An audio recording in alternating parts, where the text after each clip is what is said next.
Pat Doris. Welcome to The Story. Tonight we're going to talk about downtown Portland. It's not the same place it was before the pandemic. Lots of office workers went home for good and some businesses followed. But there have been no shortage of efforts to revitalize downtown to try and bring people back in. Are those efforts finally bearing some fruit? It's our big story tonight.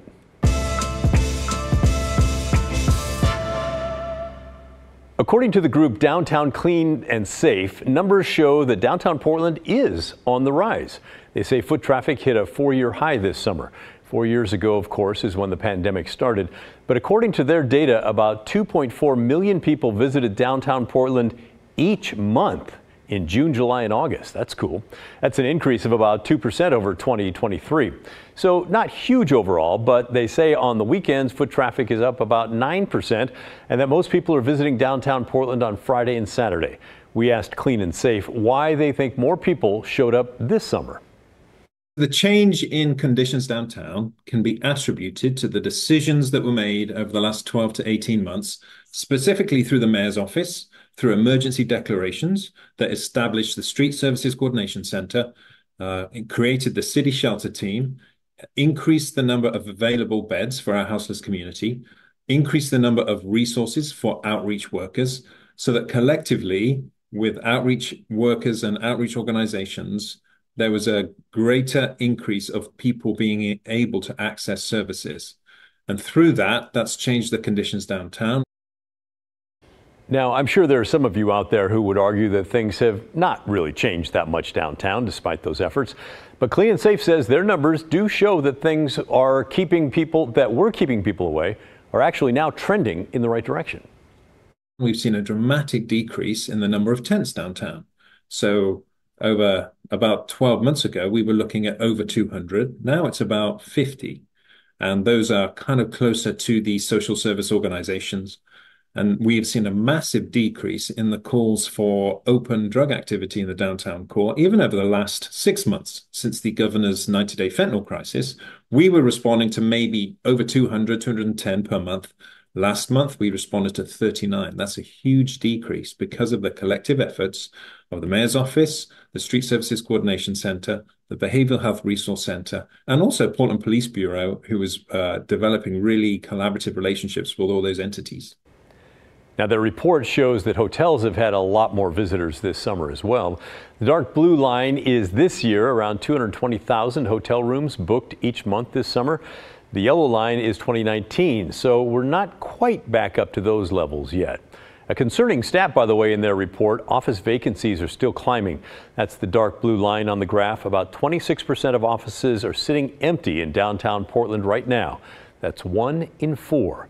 The light blue line shows retail vacancies downtown. Right now, it's about 7.8% of retail spaces that are empty.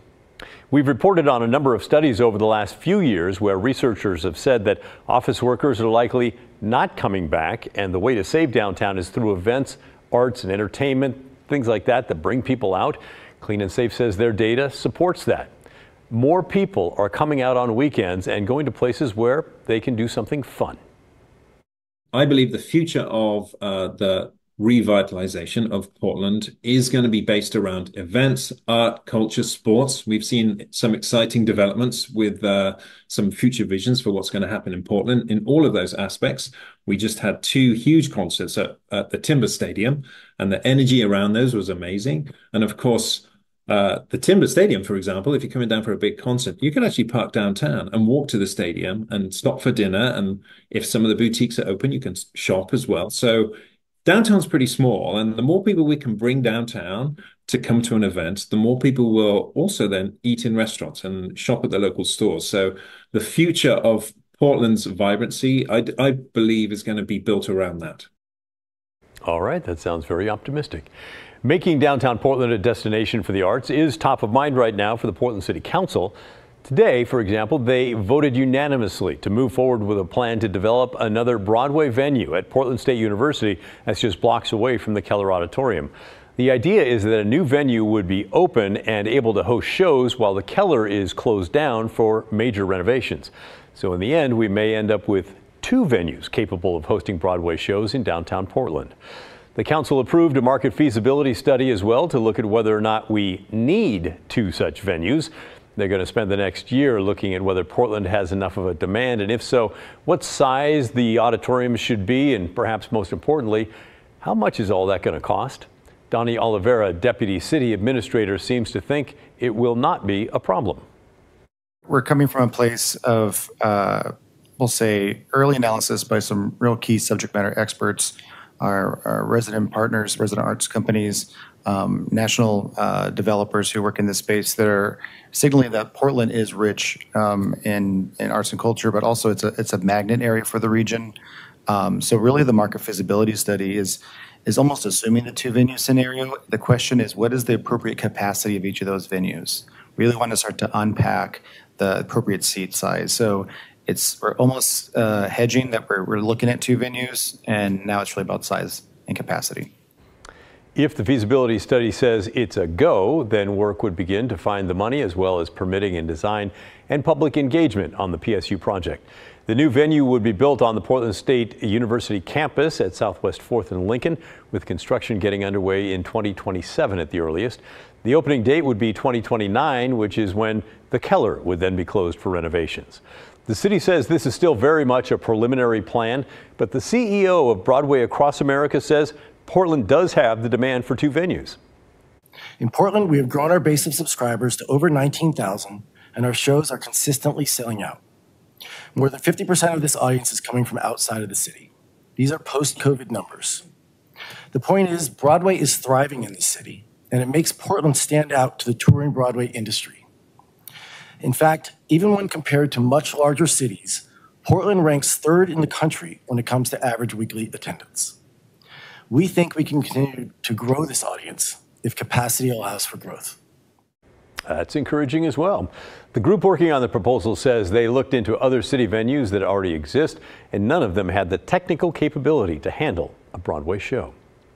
And while we're talking about the city of Portland, let's get to my next segment in the series I put together on our new upcoming form of government.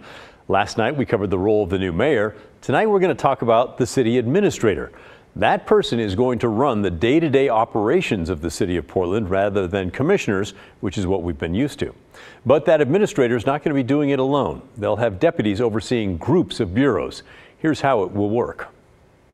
Under Portland's new system of government, the city administrator will be large and in charge. They'll be appointed for an indefinite term by the mayor, and they must be confirmed by a vote of the city council. The mayor can also fire the administrator.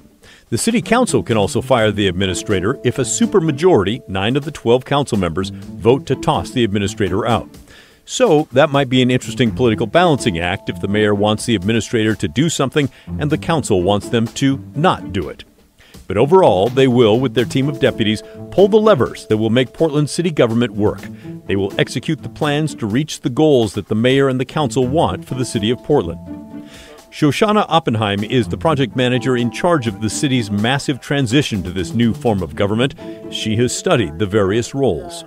The city administrator has chartered responsibilities. So outlined in the charter are the role of the city administrator to manage the day-to-day operations, to support the mayor in their executive duties.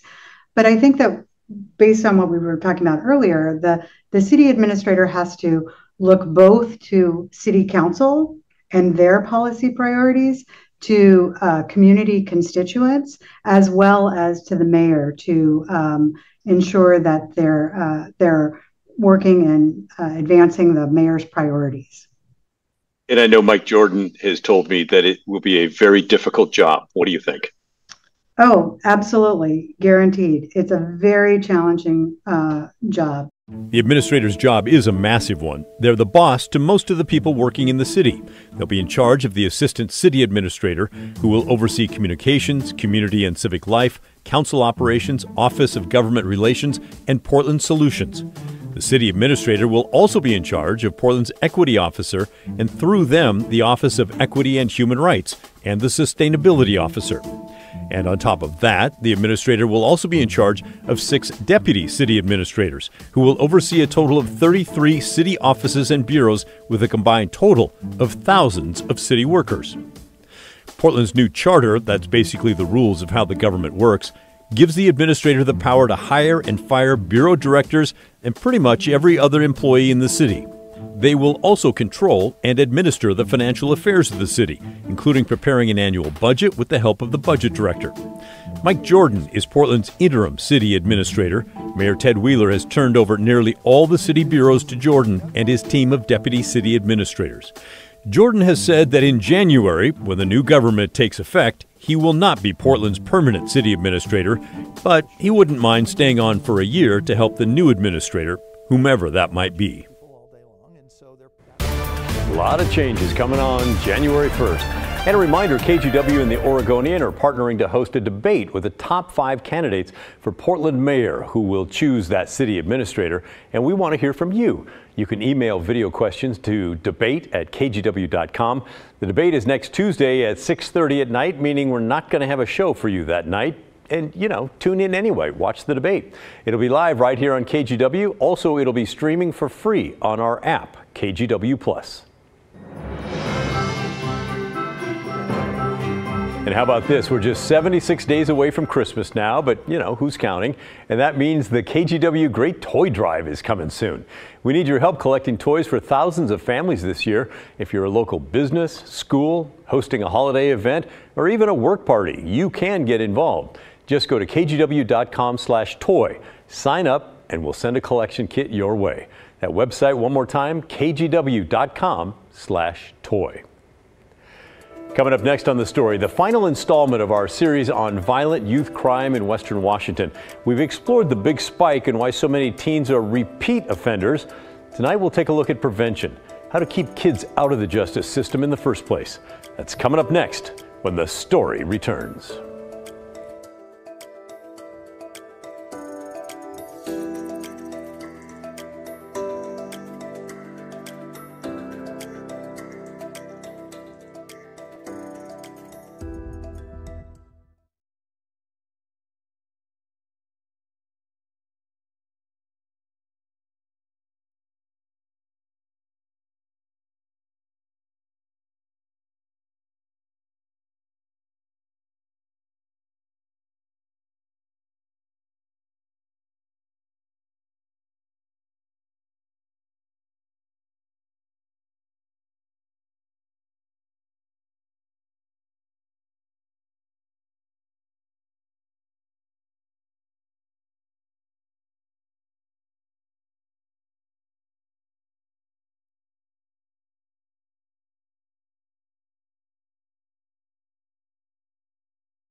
This week, we've been exploring a spike in violent juvenile crime in Western Washington, especially serious crimes committed by kids as young as 12 and 13 years old. In the final installment of the series Underage and Under Arrest, Natalie Swaby shows us how some are trying to turn the tide and keep kids from entering the juvenile justice system in the first place. Approaching 109 Aurora, about 75th Aurora. Okay, here's my firearm. 16-year-olds and a 15-year-old are here, booked into the Juvenile Justice Center. Good afternoon, sir. My oldest daughter, Amaya, she had came to visit me. She's about 3 years old at that time, you know. She was like, so Dad, when are you coming home? That made me think like, hold up, is there more to life than this? And if there is, then how do I find it?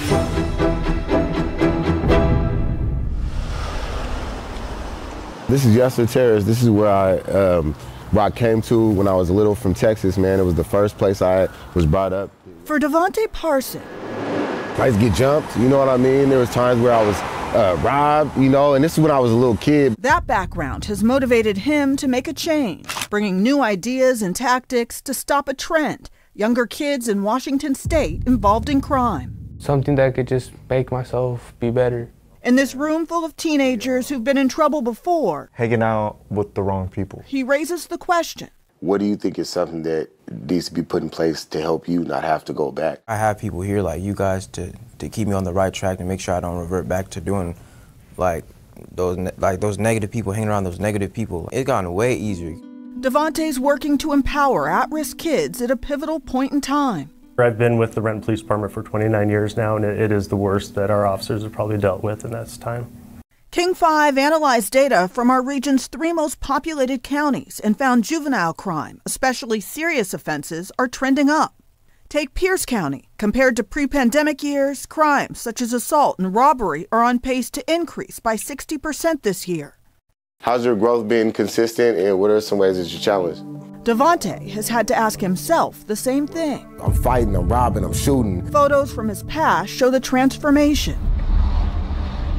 So when I was either staying on the bus or I was staying at some of my friends' houses. Back then, there were frequent trips to Seattle's Central District. This is where, first time ever going to jail. I've been locked up on this block like 3-4 times. And there's the time on Cherry Street when he became the target. I got shot at right over here. Honestly, it's like reliving trauma at this point. You know what I mean? It's like reliving trauma. You know, there was that sense of, I could feel how I felt. His violent path led him to prison. I was like, this is hopeless. With a long rap sheet and new assault charges for a drive-by shooting in 2015, Devontae was facing a terrifying sentence, 140 years behind bars. There's no way possible I'm getting out of this. The outlook was so bleak, he made a drastic move. If somebody put me on with a book about going pro se, you know, and representing yourself in court, why not represent myself and throw my own? I'm the one that care about my life the most. So that's when I was like, you know what? Fire my attorney, and I'm doing this myself. I used to walk in a circle in a cell in my suit. He put his full focus into studying to get ready for trial. You take this leap and represent yourself, and the outcome is what? Yeah, so I really got a hung jury on all the assault first degrees. Prosecutor was like, he doesn't want to go back through that again. If you just take this assault and second degree and a gun charge, you'll be out in a couple years. Devontae took the offer, and when he left prison, it was with a new purpose. We pair your young people of color in these underserved communities with mentors. He started a nonprofit with a nod to his past, calling it Pro Se Potential. Where we teach kids life skills, critical thinking skills. He's working to convince teenagers to make better choices than he did. Actually, because I did a bad decision, and it kind of ended me up there. These 4 are in the program. And I'm here every day. You know, I want to be here to show up. I want to be able to get my life together. Joshua Wielden is 18. Andreas Moran is 16. I never really had anyone to reach out to before I met Pro Se and all them. 17-year-old Michael Franklin and his 18-year-old brother Lionel say they're learning from Pro Se Potential's mentors. They found their path. They're helping us find our path. Devontae's work involves going into the youth jail. All I need is that moment. If I can get the ground, the soil, I can plant the seeds in there. He also holds sessions like this one, open transformation or open development, and that's giving teens a place to talk. On their own, but you need help. but that's something I had to really learn, that I need help. I can't do everything on my own. I feel that, brother. And one day y'all gonna be the mentors, man. That's how it go.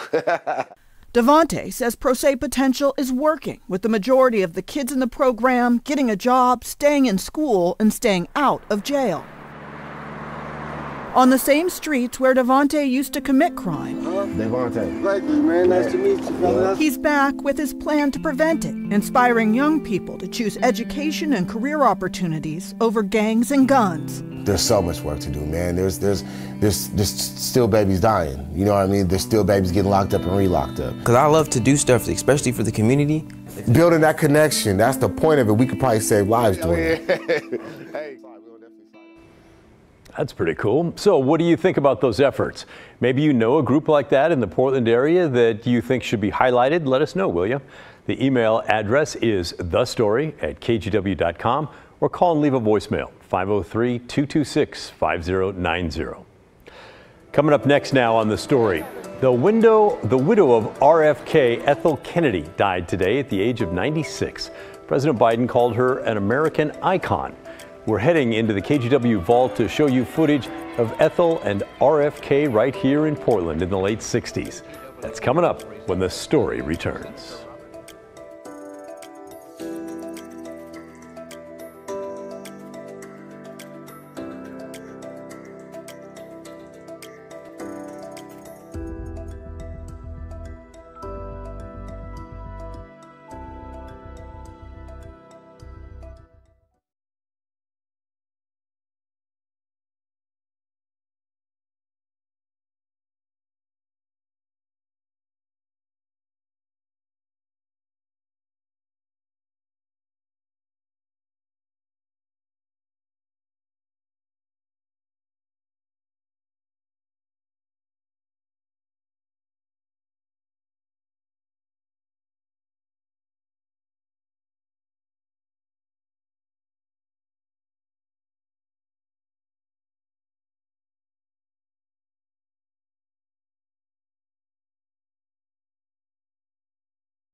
We're going to wrap up tonight with a trip into the KGW Vault.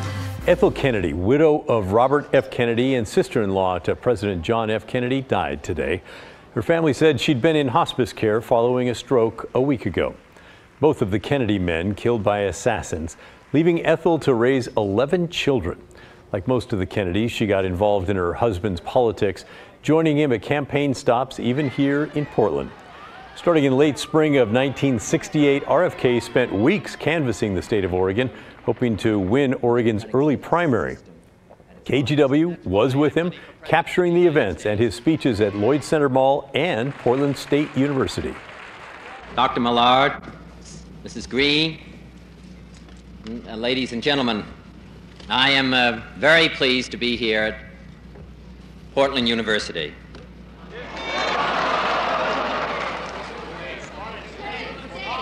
No. No, I'm changing the name. That's good cover up there. Well, he did not win the primary. We do have rare footage of Ethel making an appearance during that speech at Portland State. The pair would leave Oregon on May 29th, heading to campaign for the California primary. We will remember the state of Oregon and the people of the state with great warmth. As I've said before, I think it's one of the most beautiful places in the United States, and we've greatly enjoyed that. Just days after leaving Portland, after giving a victory speech at the Ambassador Hotel in Los Angeles, RFK was shot on June 5th. Ethel was by his side when it happened. Shortly after his death, she founded the Robert F. Kennedy Center for Justice and Human Rights and spent her life advocating for causes like gun control and environmentalism. Ethel Kennedy was 96 years old.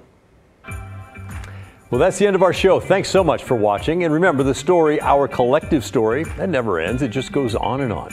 For those of you watching online, thank you. We'll see you again next time, however you find us. And for the rest of you watching live, the good stuff's coming your way next. I'll see you right back here tomorrow night at 6:30. Good night.